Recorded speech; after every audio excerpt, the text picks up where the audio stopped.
우리가 자신의 과거를 바꿀 수 없지만 우리의 미래를 바꿀 수 있습니다. 우리 삶에서 일어난 여러 가지 사건들을 우리가 바꿀 수 없지만 그 사건을 대하는 태도는 우리가 바꿀 수 있습니다. 그 태도와 삶의 선택으로 인해서 삶이 바뀌어진다는 거예요. 어떤 사람은 불행한 여러 가지 삶의 이유가 있지만 그럼에도 불구하고 기어이 행복을 누리는 사람이 있어요. 이유가 뭐냐면은 행복을 향하여 태도를 바꾸고 또 삶을 선택하고 결단했기 때문입니다. 오늘 말씀은 사무엘하 6장 1절부터 전체에 걸친 말씀인데 하나님의 궤 이야기입니다. 이스라엘 역사에서 오랜 세월 하나님의 궤가 잊혀져 있었는데 예루살렘 다윗성으로 그 하나님의 궤를 옮겨오면서 하나님 앞에 예배하는 이야기를 다루고 있습니다. 하나님의 언약궤, 이스라엘 역사에서 굉장히 중요한 것이죠. 출애굽해 40년 동안 이스라엘 백성은 하나님의 궤를 중심으로 살았습니다. 여러분 아시는 것처럼 요단강을 건널 때에 하나님의 궤를 앞세워 갔더니 요단강이 갈라지고 마른 땅처럼 건넌 것입니다. 가나안 땅에 들어가서 제일 먼저 만나게 된 것은 여리고 성인데 여리고 성을 단지 하나님의 궤를 중심으로 한 바퀴씩 돌다가 마지막 7바퀴 돌고 함성을 지른 것인데 여리고 성이 무너져 내렸습니다. 이스라엘 백성에게 있어서 하나님의 궤는 하나님의 임재의 상징이고 하나님의 역사하심의 상징이죠.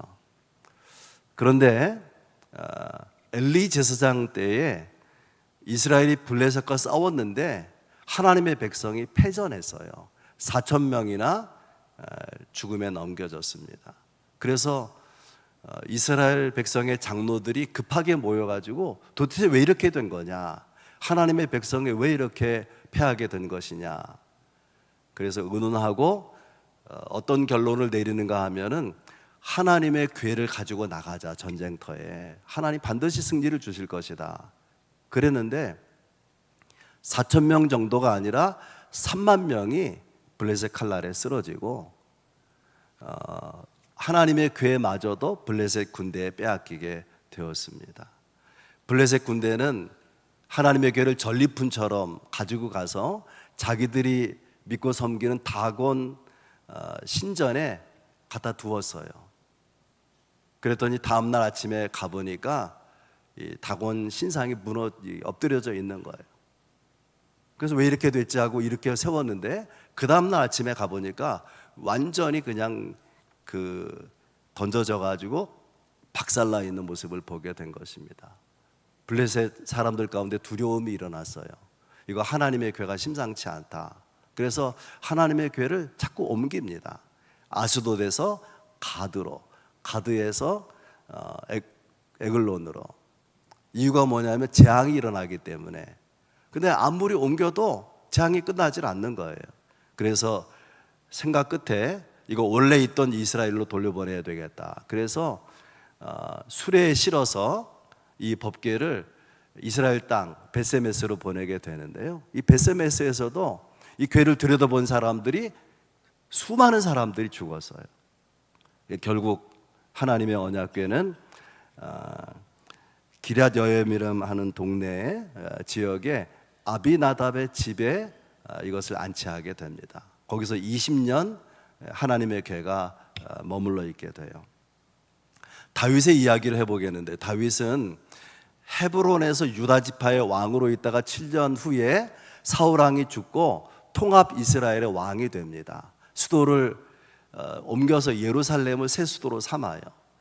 이스라엘 큰 대적이었던 블레셋을 치고 나라가 안정될 것 같이 여겨졌는데 염려하는 것이 있어요. 그게 뭐냐면은 이스라엘 12지파가 하나 되지 못한 거예요. 여전히 사울을 따르는 사람이 있고 지파 간의 갈등과 혼란이 있는 거예요. 다윗은 생각합니다. 과거에 이스라엘은 하나님의 궤를 중심으로 하나가 되었었는데 이 하나님의 교회를 모셔오면 좋겠다. 12지파를 하나로 묶기 위해서 그렇게 작정하고 예루살렘으로 하나님의 교회를 모셔온 일을 진행하게 되는데요. 오늘도 세 가지 말씀으로 나누려고 합니다. 첫째는 하나님을 조심하라. 하나님을 조심하라. 두 번째는 오늘 설교 제목이 누구 앞에서 사는가죠? 다윗은 하나님 앞에서 사는 사람. 세 번째 나눌 이야기, 그의 아내 미갈은 사람 앞에서 사는 사람. 여러분에게 이 말씀이 은혜가 되고 도전이 될 수 있기를 바랍니다. 다윗이 기럇여아림에서 하나님의 교회를 모셔오기 위해서 이스라엘 백성 가운데 3만 명을 엄선해서 모았어요. 그리고 2절이 이렇게 기록됩니다. 다윗이 일어나 자기와 함께 있는 모든 사람과 더불어 바알레 유다로 가서 거기서 하나님의 교회를 메우려 하니, 바알레 유다라는 이 이름은 다른 말로 기럇여아림이에요. 숲이 묵어져 있다, 숲의 성읍이다, 이런 뜻이기도 합니다. 아무튼 이 바알레 유다 기럇여아림 아비나답의 집에 20년 머물러 있었던 하나님의 교회를 모셔오기 위해서 새 수레를 준비했어요. 이스라엘 백성 3만 명이 동원이 되고 악기를 연주하는 전문 악사들, 수금을 타고 또 소고를 치고 양금, 제금, 비파 이런 여러 악기를 동원해서 연주하게 만들었습니다. 그렇게 옮겨오고 있는데 사건이 터집니다. 낙원의 타작마당에 이르렀을 때에 이 수레를 이끌고 가는 소들이 뛰어서, 그래서 하나님의 교회가 떨어질까 봐 우사라는 아비나답의 아들이 그걸 붙잡았는데 거기 즉사했어요. 7절 말씀입니다. 여호와 하나님이 우사가 잘못함으로 말미암아 진노하사 그를 그곳에서 치시니 그가 거기 하나님의 교회 곁에서 죽으니라. 하나님의 일을 하다가 하나님의 교회가 떨어질까 봐 잡았는데, 그렇다고 해서 이게 죽을 죄냐? 이해가 되지 않잖아요. 도대체 무슨 이유가 있었을까? 민수기 4장 6절과 15절에 보면 하나님의 교회는 다루는 원칙이 세 가지가 있었어요. 첫째는 레위 지파 중에서 고핫 자손이 옮겨야 된다. 두 번째는 채로 깨어서 사람들이 어깨로 메어야 된다. 세 번째는 이 언약궤를 손으로 만지면 만지는 자는 죽는다. 이런 하나님의 말씀이 있었습니다. 그런데 지금 이 언약궤를요, 수레에 싣고 오잖아요. 수레에 싣고. 수레라는 것은 언약궤를 싣기에 편리하고 효율적인 도구가 될 수 있지만 수레에 실으라는 말씀이 없어요. 손으로 만지면 죽는다고 했는데 만지다가 우사가 죽는 사건이 생기게 된 것입니다. 어떤 메시지가 이 가운데 있을까요? 신앙은, 하나님의 일은 열심만 가지고 되는 것이 아니라는 거예요. 말씀을 알아야 되고 하나님의 말씀대로 해야 된다는 것입니다. 왜 이런 일이 발생하는지를 우리가 신앙적으로 생각해 보면 이런 이유가 있어요. 아비나답의 집에 하나님의 교회가 20년 머무는 동안에 하나님의 교회를 다루는데 너무나 익숙해진 거예요. 너무나 익숙해졌어요. 여러분, 익숙과 성숙은 다른 것입니다. 경험이 많아지면 익숙해지죠. 경험에 의존하면 익숙해지는 거예요. 그러나 말씀에 의지하면 익숙을 넘어서 성숙해지는 것입니다. 우사는 하나님의 교회를 20년 자기 집에 있었기 때문에 너무나 익숙한 거예요. 신앙적으로 성숙하지 못했습니다. 그래서 죄를 저지르게 된 거죠. 우사의 사건은 이런 의미가 있어요. 신앙생활을 오래 한 사람이 빠지기 쉬운 함정이라는 거예요. 다 아니까, 너무나 익숙하니까 조심성이 없어요. 두려움이 없어요. 경외심이 없는 것입니다. 우사의 사건은 하나님이 드신 옐로우 카드라고 볼 수 있어요. 너 까불면 죽는다, 그런 의미가 있는 거죠. 하나님을 섬길 때 조심하라는 것입니다. 저는 이 강단에 올라올 때 조심해요. 지성소라고 생각하기 때문에. 물론 구약의 지성소 같은 의미는 아니지만 두려움을 가지고 올라와요. 그래서 올라와서 회개할 것이면 회개하고 하나님의 은혜를 구하고 그리고 강단에 서는 것입니다. 같은 공간 아니지만은 이 강단과 여러 회중석에 있는 것을 제가 다르게 생각해요. 또 이 안에가 성전이지만 성전 바깥에 있는 마당과 또 다르게 생각하는 것입니다. 여러분, 신앙생활 오래 한 사람들은요, 하나님의 옐로우 카드를 조심해야 돼요. 함부로 행동하지 않도록 하나님을 조심해야 되는데 너무나 잘 알기 때문에 하나님을 편하게 가볍게 대하기 쉬운 거예요. 그러면 경외심을 잃어버리고 우리가 하나님이 원하지 않는 미워하시는 행동을 할 수 있다는 거예요. 하나님을 조심하라. 꼭 마음에 새길 수 있기를 바랍니다. 두 번째는 다윗은 어떤 사람이냐면 하나님 앞에서 산 사람. 하나님 앞에서 사는 사람은 몇 가지 특징이 있는데 첫 번째는 거룩한 두려움이에요. 다윗이 기럇 여아람에서 하나님의 궤를 옮겨올 때에 인간적인 욕망이 있어서요. 이스라엘의 왕이 되었지만 새 수도를 예루살렘에 정했지만은 하나 되지 못하고 있었는데 하나님의 궤를 옮겨오면 틀림없이 예루살렘을 중심으로 나라가 하나가 될 거다. 또 하나님의 궤만 있기만 하면은 사울 왕이 죽고 내가 이스라엘의 왕이 되었는데 이거 인정하지 않는 이스라엘 사람들이 있거든요. 이 왕의 정통성이 확보될 거다. 그런 기대가 있어서 열심으로 사모하는 마음으로 하나님의 궤를 옮겨오고자 한 것입니다. 그런데 우사가 죽는 사건이 발생한 거예요. 9절 말씀입니다. 다윗이 그날에 여호와를 두려워하여 이르되 여호와의 궤가 어찌 내게로 오리요. 하나님의 궤를 자기가 통치하는 다윗성에 옮겨오고자 했는데 두려워서 옮길 수가 없는 거예요. 포기해버렸습니다. 여러분 이 과정을 생각해 보세요. 왕이 직접 가서 먼 거리를 10여 킬로를 가서 3만 명의 이스라엘 백성을 동원하고 온 악사를 준비해서 성대하게 일을 준비했는데 이 돌발 사건 때문에 두려움이 생겨서 포기한 것입니다.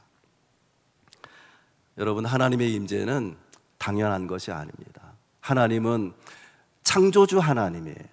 크고 위대하신 분이에요. 우리는 그분이 지은 피조물 가운데 하나입니다. 하나님이 우리에게 함께 하시는 것 너무나 감사하지만 너무나 큰 은혜지만은 함부로 대하면 안 된다는 거예요. 다윗도 처음에는 하나님에 대한 두려움을 제대로 알지 못했는데 우사의 사건으로 하나님을 제대로 두려워하는 사람이 된 것입니다. 우리가 하나님의 임재를 구하잖아요. 하나님, 나와 함께 해주세요. 내가 하나님 가까이 있기를 원합니다. 좋은 기도죠. 그러나 우리가 조심해야 되는 것이 뭐냐면은 하나님은 거룩하신 분이기 때문에 그분 앞에 내가 합당한지, 죄가 있으면 회개하고 그리스도의 십자가 보혈로 주님 앞에 서야 되는 거란 말이죠. 하나님의 궤를 생각해 보세요. 하나님의 궤가 있다고 해서 복을 받는 것이 아니고 하나님의 궤를 어떤 태도로 대하느냐, 어떤 신앙으로 대하느냐가 대단히 중요했던 거죠. 경건한 두려움을 하나님이 요구하신다는 거예요. 하나님이 우리에 가까이 다가오실 때, 하나님의 임재가 경험될 때에 우리를 압도하는 게 뭐냐면 하나님에 대한 두려움이에요. 경험해 보셔야 돼요. 하나님의 임재가 내게 다가올 때에, 내게 경험될 때에 어떤 느낌이 드는지를 아셔야 된다.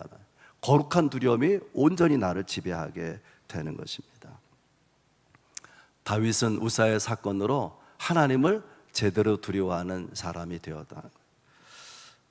두 번째, 다윗은 하나님을 아는 지식을 배워간 사람이에요. 우사 사건 이후에 하나님의 궤가 거기 있을 수가 없잖아요. 아들이 죽었는데 그 아비나답의 집에 있을 수가 없잖아요. 그래서 오벳 에돔이라고 하는 똑같은 레위 지파 고핫 자손의 집으로 옮겨가게 됩니다. 그래서 어떻게 되었는지를 성경은 11절에 이렇게 말합니다. 여호와의 궤가 가드 사람 오베데돔의 집에 석 달을 있었는데 여호와께서 오베데돔과 그의 온 집에 복을 주시니라. 20년 동안 아비나답의 집에 있었는데 똑같은 레위 지파 고핫 자손인데 하나님이 복 주셨단 말이 한마디도 안 나와요. 그런데 오베데돔의 집에서는 석 달 동안 내리 복을 주셨는지 중간에 복을 주셨는지 모르지만은 그와 온 집에 복을 내리셨다는 거예요. 뭐가 차이가 나죠? 하나님의 궤를 대하는 태도의 차이가 있는 거예요. 몇 년간 모셨느냐? 아무것도 중요하지 않아요. 어떻게 하나님의 궤를 대했느냐, 태도가 그만큼 중요하다는 것입니다. 다윗은 깨달았어요. 하나님의 궤 자체가 문제가 아니구나. 하나님의 궤를 대했다가 다 죽어버리고 그런 게 아니라 뭔가 우리가 궤를 대하는 태도가 잘못이 있었구나 공부하기 시작하는 거예요. 성경을 읽고 전문가들에게 물어보고 그리고 깨달은 바가 있어서 그것을 역대상 15장 2절 3절에 이렇게 말합니다.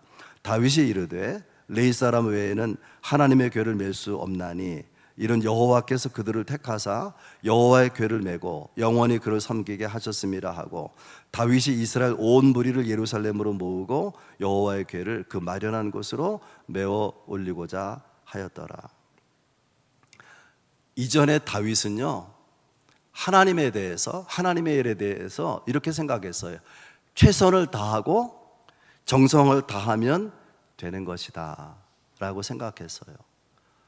이번에 법궤를 옮겨오면서도 선한 마음을 가지고 최선을 다한 헌신을 보인 거예요. 3만 명 동원하는 게 쉬운 일입니까?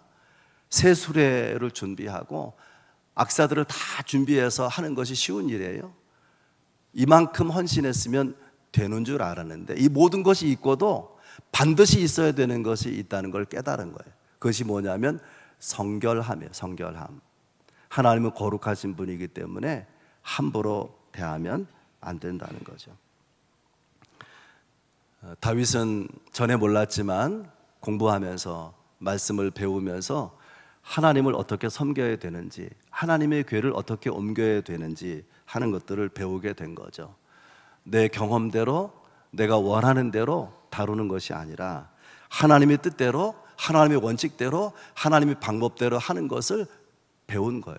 배운 지식이 있었다면, 영적인 지식이. 마지막으로 세 번째, 다윗은 뭘 중요하게 여기냐면 하나님 앞에서 이 삶을 중요하게 여깁니다. 오벳에돔의 집에서 이제 궤를 옮겨오거든요. 우리는 성경 그냥 읽지만 다윗은 초죽음이었을 거예요. 왜냐하면은 또 사람이 죽으면 어떡합니까? 근데 6걸음을 옮기도록 누가 죽어나간 사람이 없는 거예요. 그러면서 깨달아지는 거예요.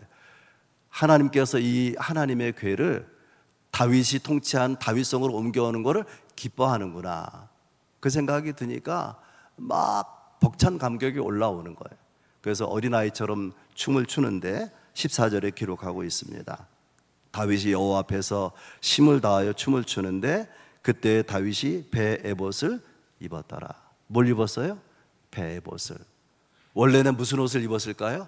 왕의 옷을, 왕복을 벗어버렸어요. 무슨 생각이 들었든지. 그리고 하나님의 백성이 하나님 앞에 예배할 때 입는 배 에봇을 입고 하나님의 은혜에 감사하고 그 감격으로 어린아이처럼 춤을 추며 뛰놀았다고 하는 것입니다. 자기가 왕이라는 것을 잊어버리고 어린아이처럼 기뻐서 춤추는 다윗의 모습을 생각해 볼 수 있기를 바랍니다. 다윗은요 이런 거예요. 연애에 빠진 사람이요 그 좋아하는 사람에게 폭 빠져버린 것처럼 다윗은 하나님께 폭 빠져버린 거예요.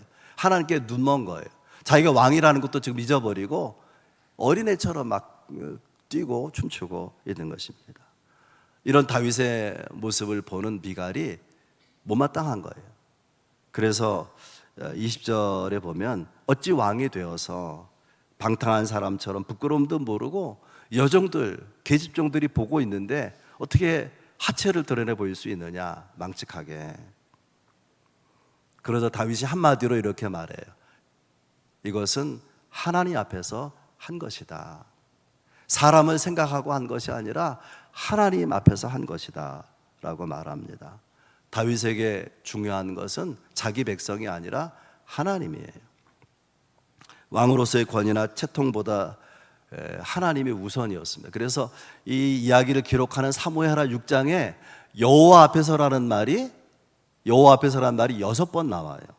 5절에 여호와 앞에서 연주하더라. 14절 여호와 앞에서 힘을 다하여 춤을 추는데. 16절 여호와 앞에서 뛰놀며. 17절 여호와 앞에 드리리라. 21절 이는 여호와 앞에서 한 것이라. 여호와 앞에서 뛰놀리라. 여호와 앞에서라는 이 마음이 다윗에게 있는데, 이게 뭘 말하냐면 하나님이 보시는 가운데, 그런 뜻이에요. 그러니까 다윗이 어떤 시선을 의식하고 있냐면 하나님의 시선을 의식하고 있는 거예요. 사람들의 시선도 있지만 다윗에게는 하나님의 시선이 절대적으로 중요했던 거죠. 언제나 하나님이 먼저였고 사람의 시선보다 하나님의 시선이 중요하고 자신의 왕권보다도 하나님의 주권이 더 중요했습니다. 제가 설교를 준비하면서 너무 중요해서 별표를 한 문장 읽어드리겠습니다. 하나님이 중요할수록 인생은 쉽고 단순해진다. 그 안에 자유와 기쁨과 평강이 있다.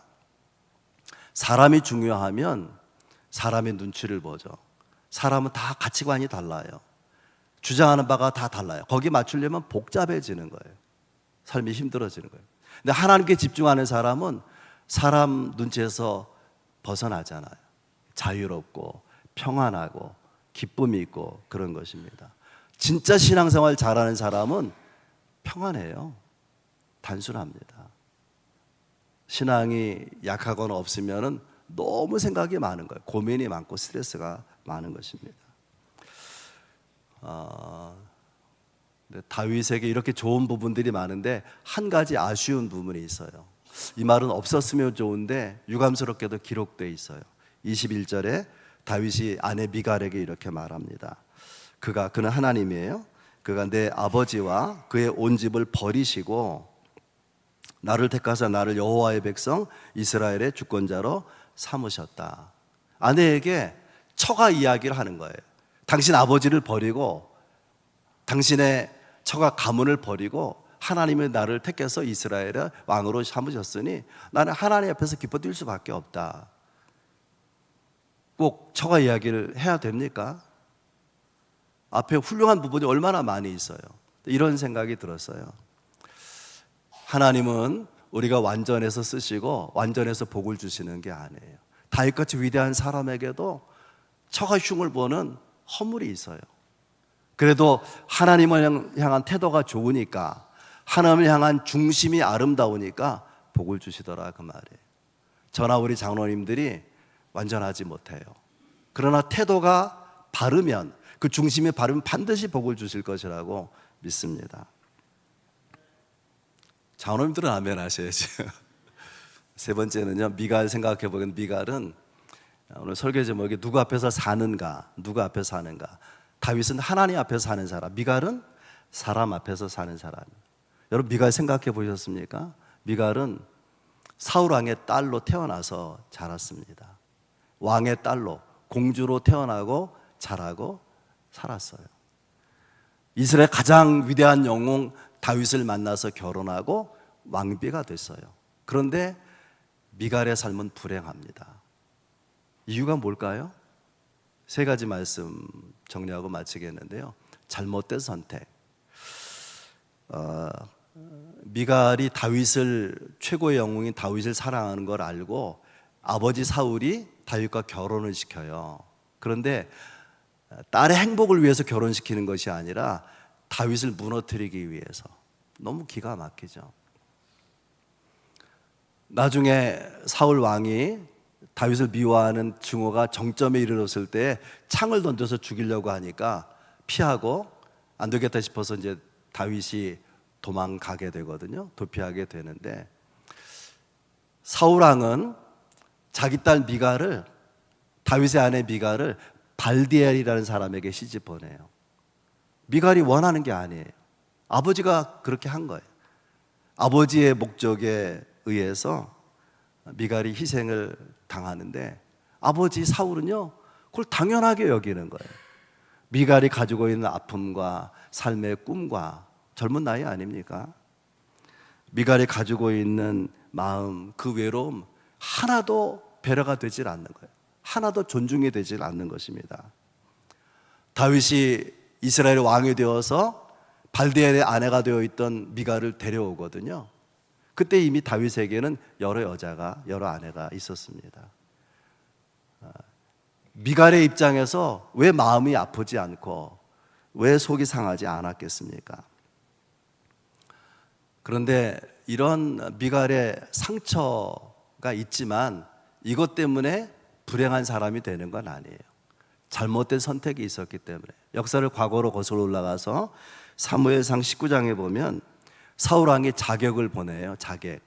그래서 다윗을 죽이려고 하니까 미갈이 다윗을 창으로 이렇게 내려가지고 도피하게 합니다. 아무리 성경을 눈 씻고 찾아봐도요, 미갈이 함께 도망쳤다 그런 내용이 없어요. 그냥 사울의 궁궐에 머물러 있는 거예요. 여러분, 미갈의 선택은 뭘까요? 다윗의 아내라는 삶이 있어요. 사울의 딸이라고 하는 삶이 있습니다. 다윗의 아내로 있으면 지금은 굉장히 힘들 거예요.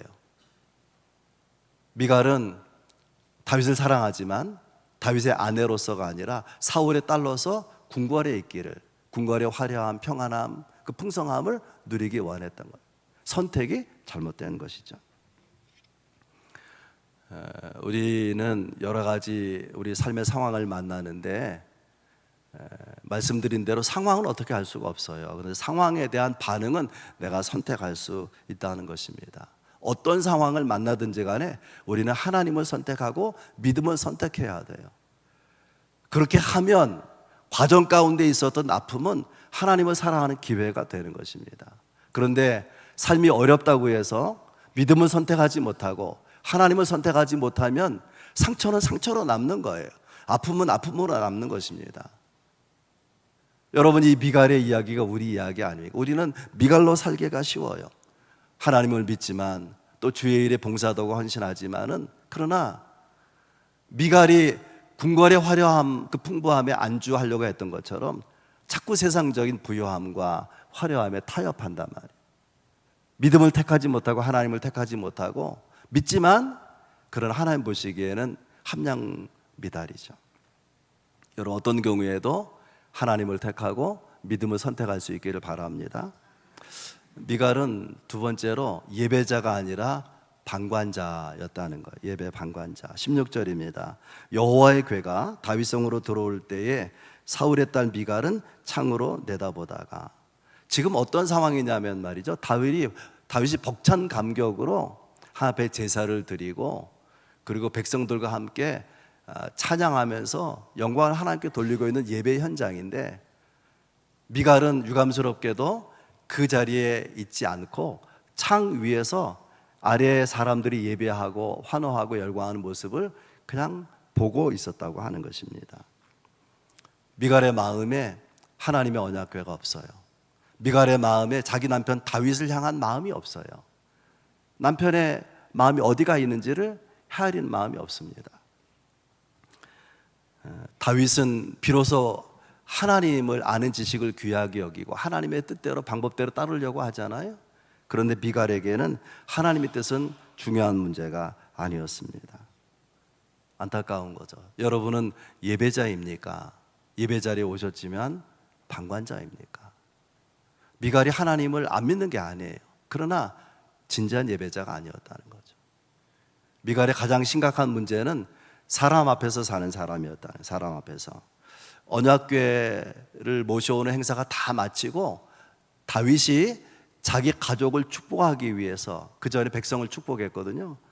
이제는 가족을 축복하기 위해 집에 들어왔는데 아내 미갈이 노골적으로 다윗을 비난하는 말씀이 20절에 있어요. 이스라엘 왕이 오늘 어떻게 영화로우신지 방탕한 자가 염치 없이 자기의 몸을 드러내는 것처럼 행동했다는 거죠. 왕인데, 당신이 권위를 가지고 있는 왕인데 방탕한 사람처럼 또 염치 없는 사람처럼, 이 말의 의미는요, 미쳤다 그런 뜻이에요. 당신 왕인데 미친 거 아니야? 어떻게 그럴 수가 있어? 이렇게 지금 핀잔하는 것입니다. 미갈의 마음에는요, 이런 생각이 있어요. 저 다윗이 뛰어나긴 하지만 자기의 가문이, 자기의 배경이 천박하니까 결국 천박한 행동이 나오는 거 아니냐. 미갈은 어떤 출신입니까? 왕족 출신이잖아요. 어려서부터 그 왕실의 품격을 다 배우고 품위 있는 행동을 하는 사람인데, 다윗은요 형편없는 거예요. 뛰어나긴 하지만 품위가 없어 보이는 것입니다. 왕의 채통을 지키지 못하고 왕의 품격을 떨어뜨리는 남편 왕 다윗이 못마땅한 거죠.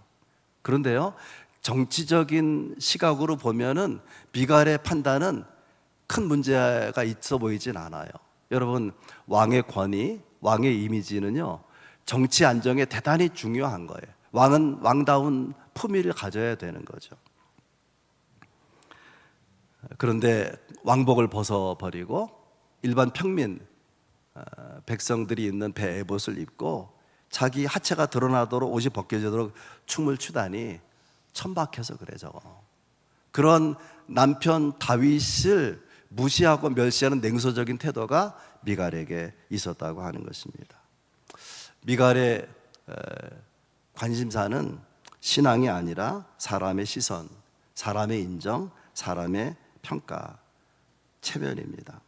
제신머리 없이 도대체 뭐 하는 거야 왕이? 이것이 미갈의 생각이죠. 여러분, 성경의 평가, 하나님의 평가는 뭘까요?